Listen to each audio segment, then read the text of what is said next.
PSG suvga tushgan baliqdek maza qiladi.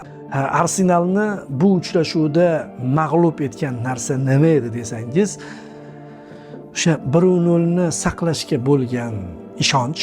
Ya'ni Arsenalni bu yilgi mavsumni eslaydigan bo'lsak, yorqin damlari ko'p, eslashga arzigulik xush damlari bor. Lekin ko'proq eslanadigan narsa o'sha ikkinchi bo'limning ikkinchi qismidagi juda bir chuqurga tushish, himoyamiz zo'r, darvozabonimiz zo'r qabilida o'sha 1-0 ni jar yoqasidagi hisobni ushlashga urinish. Buni uddalagan paytlari ko'p bo'lganligi uchun bu safar ham shunga yurdi. Ya'ni aytayapman, Arsenal dastlabki start rejimida yaxshiroq edi.